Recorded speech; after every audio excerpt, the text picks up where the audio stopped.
दोस्तों, आज की सबसे पहली और बड़ी खबर। देश के कई राज्यों में जल्द महसूस होगी जून सी गर्मी।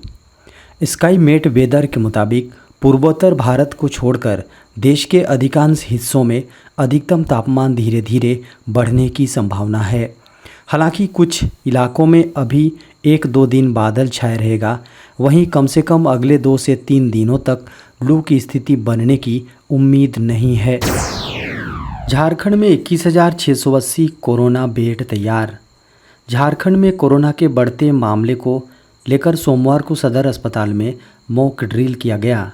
इस दौरान संदिग्ध कोरोना मरीज को एम्बुलेंस से उतारने के साथ ही उसकी टेस्ट की गई, ऑक्सीजन लेवल जांच की गई, जिसके बाद उसे फिर इमरजेंसी ले जाया गया, जहां पर डॉक्टरों की टीम ने उसे भर्ती कर हाई फ्लो ऑक्सीजन और वेंटिलेटर की सर्विस उपलब्ध कराई। इस मौके पर झारखंड के स्वास्थ्य मंत्री बन्ना गुप्ता ने कहा कि लोगों को अभी डरने की कोई ज़रूरत नहीं है, सारे लोग सुरक्षित हैं। सरकार की घोषणा के बाद इतना बढ़ गया सुकन्या योजना का लाभ। हाल ही में केंद्र सरकार ने सुकन्या समृद्धि योजना की ब्याज दरों में वृद्धि की है। ये ब्याज दरें अप्रैल से जून तक के लिए की गई हैं। सरकार ने लड़कियों के लिए चलाई जा रही स्पेशल योजना सुकन्या समृद्धि योजना पर मिलने वाले ब्याज को 7.60% से बढ़ाकर 8% कर दिया है। ये कई योजना के मुकाबले अधिक है और ऐसा रिटर्न किसी डेट म्यूचुअल फंड से ही मिल सकता है। सरकार के ब्याज दर में वृद्धि करने से इस योजना के निवेशकों को काफ़ी लाभ होगा। झारखंड में छात्र संगठनों के बुलाए बंद का नहीं हुआ आम जनजीवन पर कोई असर। झारखंड सरकार की रोजगार नीति के खिलाफ छात्र संगठनों द्वारा सोमवार को बुलाए गए बंद का कोई खास असर देखने को नहीं मिला, क्योंकि इक्के दुक्के बंद समर्थक ही सड़कों पर दिखे और बाजार एवं कार्यालय खुले रहे। छात्र संगठनों के बंद के बावजूद दुकानें, व्यापारिक प्रतिष्ठान, सरकारी व प्राइवेट ऑफिस खुले रहे और सड़कों पर भी आम दिनों की तरह यातायात चलता रहा। छात्र 60-40 अनुपात वाली रोजगार नीति को रद्द करने और वर्ष 1932 के खतियान को नीति का आधार बनाने की मांग कर रहे हैं। देश में मानसून का पहला अनुमान जारी, सामान्य से कम होगी बारिश। भारत में मानसून के दौरान बारिश को लेकर पहला अनुमान आया है, जो काफ़ी डरावना है। स्काई मेट ने मानसून 2023 का पूर्वानुमान जारी किया है। उसके मुताबिक इस साल मानसून का सामान्य से कम रहने का अनुमान है। पहले अनुमान में बारिश सामान्य से कम रह सकती है। सामान्य बारिश होने की केवल 25% ही संभावना है। लोगों को सूखे का दंश झेलना पड़ सकता है। वहीं मौसम ज़्यादा गर्म रहने पर फसल भी प्रभावित हो सकती हैं।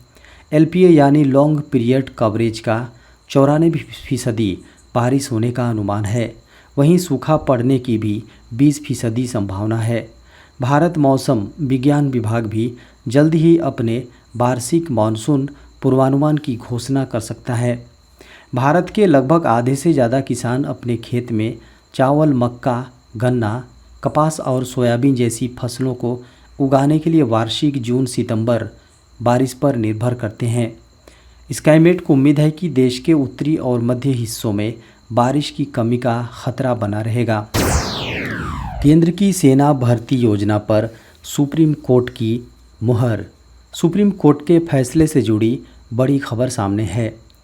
देश की राजधानी दिल्ली में सेना भर्ती के लिए केंद्र सरकार की अग्निपथ योजना के खिलाफ दायर 2 अपीलों को खारिज करते हुए कोर्ट ने इस पर मुहर लगा दी है। सुप्रीम कोर्ट ने अपनी टिप्पणी में कहा है कि अग्निपथ योजना कोई मनमानी नहीं है, अन्य विचारों के मुकाबले सार्वजनिक हित सर्वोपरि है। इसके साथ ही कोर्ट ने अग्निपथ योजना के खिलाफ दाखिल 2 अपीलों को खारिज कर दिया।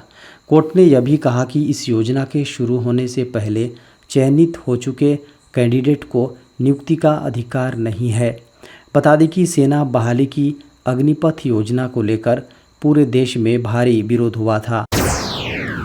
अब व्हाट्सएप के जरिए भी हो सकती है गैस सिलेंडर की बुकिंग। पेट्रोलियम कंपनियों ने ग्राहकों के लिए खास सुविधा शुरू की है, जिसके जरिए आप व्हाट्सएप से ही गैस सिलेंडर की बुकिंग कर सकते हैं। यदि आप भारत गैस, इंडेन और एचपी गैस में से किसी कंपनी के ग्राहक हैं तो आराम से व्हाट्सएप बुकिंग सर्विस का फ़ायदा ले सकते हैं। सबसे पहले बात करते हैं भारत गैस की। इसके कस्टमर्स को व्हाट्सएप के जरिए 1800224344 पर एक मैसेज भेजकर गैस सिलेंडर बुक कर सकते हैं। इंडियन गैस के ग्राहकों को व्हाट्सएप नंबर अलग है। उनके लिए व्हाट्सएप नंबर है 7588888824। पहले इसे अपने मोबाइल में ऐड कर लें और फिर इस पर एक मैसेज करें। आपको इस नंबर पर बुक या रिफ़िल लिखकर भेजना होगा। यदि आप एचपी के ग्राहक हैं तो आपके लिए व्हाट्सएप के जरिए गैस सिलेंडर बुकिंग का नंबर है 9222201122। सबसे पहले इस नंबर को अपने मोबाइल में सेव करें, फिर बुकिंग के लिए बुक लिखकर इस नंबर पर मैसेज करें। ये मैसेज रजिस्टर्ड नंबर से ही करना होगा।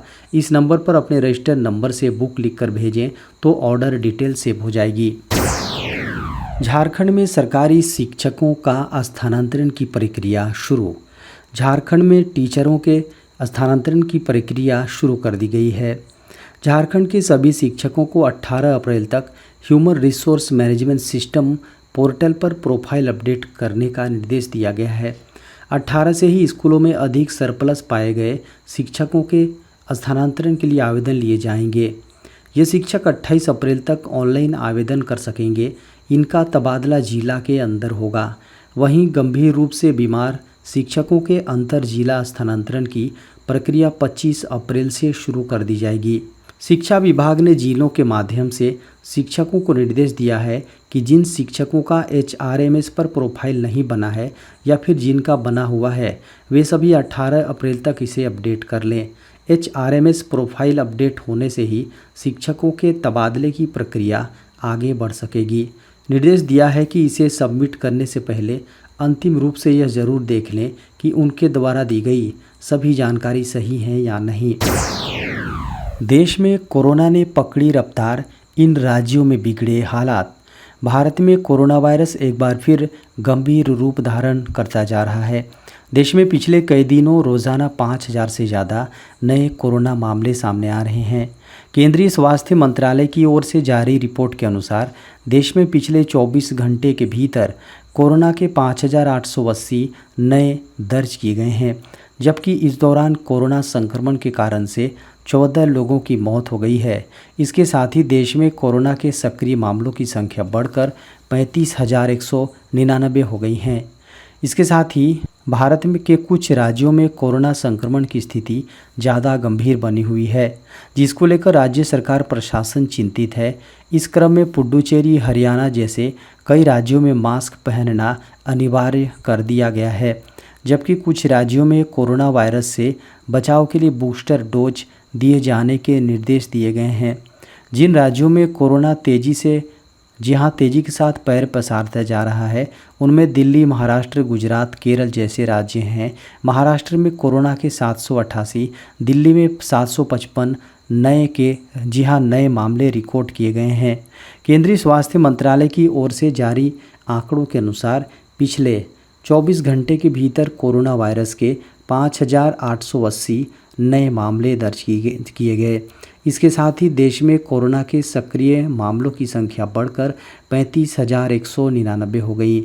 आंकड़ों के अनुसार भारत में शनिवार को कोविड-19 संक्रमण के 6,155 नए मामले रिकॉर्ड किए गए थे, जबकि इस दौरान सक्रिय मामलों की संख्या बढ़कर 31,194 हो गई थी।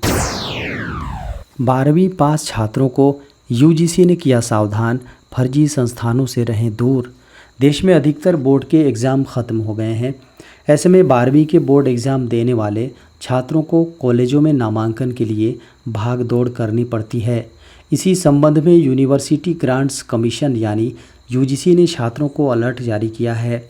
यूनिवर्सिटी ग्रांट्स कमीशन अलर्ट किया है कि यूजीसी गैर मान्यता प्राप्त या फर्जी संस्थानों और कॉलेजों में नामांकन लेने से बचें।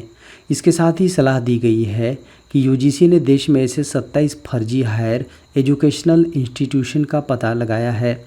12वीं के रिजल्ट घोषित होने के बाद नामांकन प्रक्रिया चालू हो जाता है। जी हाँ, यही कारण है कि देश भर में छात्रों को ऐसे संस्थानों से सावधान रहने की ज़रूरत है जो फर्जी के नाम पर छात्रों के करियर के साथ खिलवाड़ करते हैं। इसके साथ ही संस्थान यूजीसी के बताए गए प्रावधानों का उल्लंघन करते हुए डिग्री देने का काम करते हैं। वहीं केंद्रीय शिक्षा मंत्रालय के अनुसार इस तरह के संस्थानों से ली गई डिग्री को वैध नहीं माना जाएगा। हाल ही में यूजीसी ने 2 ऐसे संस्थानों का पता लगाया था जो मान्यता प्राप्त नहीं थे। दरअसल यूजीसी के द्वारा जल्द ही ऐसे फर्जी संस्थानों को एक पूरी लिस्ट तैयार की जाएगी।